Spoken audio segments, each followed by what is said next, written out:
Cuma akan hal itu. Hah? Cuma akan hal. Terus tu kepastikan hal kita masih itu aku. Hal cái sẹo vậy, hal có thể. Udah saya kena kan lah. Dia dah tak balik ke lama. Mana? Dia dah. Dia terus balik.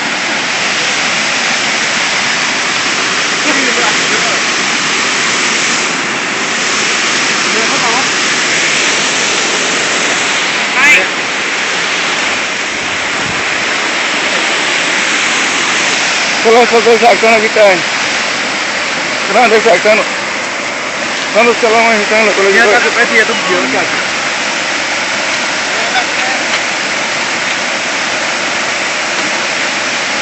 Mana sih kau? Mana saksan itu? Sudah hoki. Saya tak kosong.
Farko. Ini.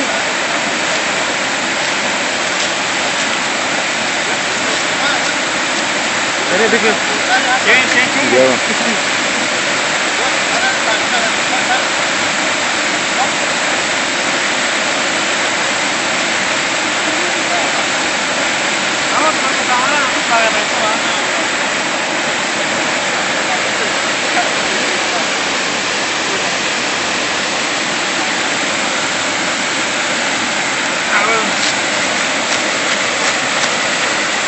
Kalau baik gimana saya nak agak kau tu ni. Terus lah. Mak ground ni.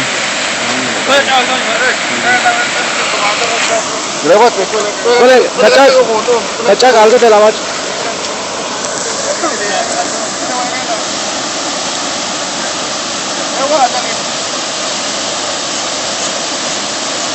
Tunggu cang, foto mana?